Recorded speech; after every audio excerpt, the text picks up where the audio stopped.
Namaste friends, and hope you're doing well. In this video, I would like to talk about the term graha. I wish it would have been easier to explain the meaning graha in just a few phrases, but that would make it partially correct. And my fear is that I may give the wrong impression or understanding to our new members, or may even welcome exploiters, right? So that's I would like to try to cover as much as possible, and also not going into convoluted topics which would again create confusion to some of our new members. So I'm going to make it simple, yet some clarity in what exactly a graha means. So the definition: a graha in Sanskrit literally means convoluted, twisted, indirect. That's what it means literally. And when we apply that in Jyotisha, it becomes a little bit more technical. Okay, but before that, in my humble opinion, that Jyotisha is seemingly obscured by a collective idea, meaning for the most of us, including myself a long time ago, Jyotisha simply meant a study to understand the correlation between the heavenly bodies or the extraterrestrial objects and us as the human beings.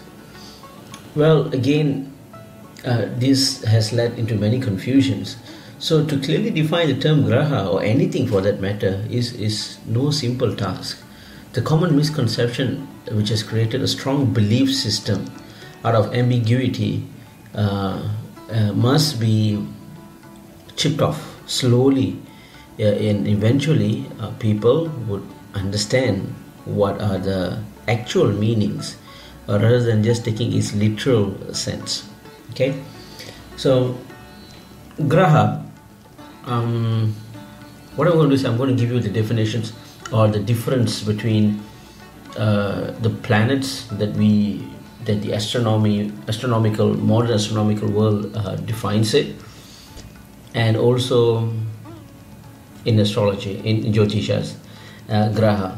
Because for the most, if in my research and also in my consultations, almost I would say 99%, everybody assumes that graha is basically a planet, the planet that we read in the science books, right? This is not true actually.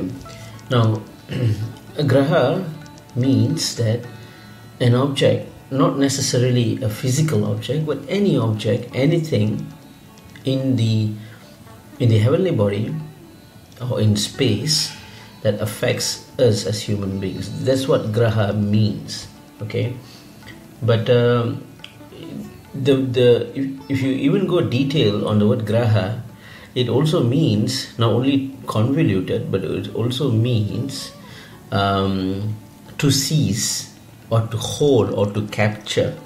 That's what it also means. Now that has also astrological correlations to it as well, because when you say to seize or to hold, as you know, or maybe I should talk about that first before going to graha. Now, how we are affected, or rather, where do we get the graces? I mean, why we are different from our innate qualities? Why are they different from others? Why are you different from me and you? I mean, what are the differences, right? And how does it makes a change? So, to put it simply, the graces that we receive is from the distant nakshatras.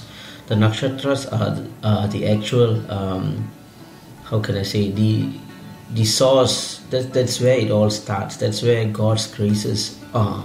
Okay, if you're not comfortable with the word God, then you may define it as electromagnetic force, EMF, or something, which science also agrees there's some form of energy being emitted from the distant nakshatras. Okay, so when the distant nakshatra emits its energy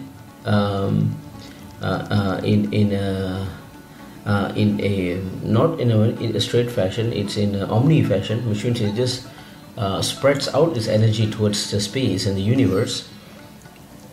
planet Earth is no exception. We are also affected by it. So when we were born, at that point of time, whichever graces that falls on us, or rather whichever if you look at, that is why it's important when we have to define where we were born. The place of birth is so important, because from there we can trajectorize which nakshatra is being graced on, and thus we receive all that. So what's got to do with graha? I mean, you have the nakshatra which is sending rather emitting the energy, and you were born in certain part of the world and you are receiving it. So where does graha comes in now? Remember, the word graha also means to seize or to capture or to hold. So what happens is the energy at that point of time, which is being transmitted by the nakshatra towards you when you were born on Earth, in between these two, grahas would intercept it, okay, would take it, which again means to seize, right, to take that energy, to hold it, and then retransmit it back to you, okay. It sort of becomes the middle person between the nakshatra and you, and that is where and also technically it's called the yogas. If you have more than one graha intercepting the transmission, then it's called a yoga. More than one graha it's called a yoga, which is the combinations of intercepting of the signals and retransponding it back to Earth is what actually we as astrologers try to learn and try to understand. It gets very complicated because some grahas you cannot see. There are some distant grahas like upagrahas. Upagrahas are pretty dangerous grahas which are very far, and they also create a lot of disturbance to us on planet Earth. Okay, so now that you know where the energy is coming and the role of the graha again is to receive and also to retransmit, right? So in that case, it doesn't actually mean the planets which we write in the science books, right, or in modern astronomy, because planets are defined as a moving object in space, which is called as planets, okay. Or now that they have updated it, they say an object which illuminates from the light of the star, in this case the sun, is called a planet. If something in space which releases light, or which bounces back light, then it's called a planet. So now you know the definition between what planet means and graha means. Graha is to influence someone on Earth. A planet means something which simply illuminates.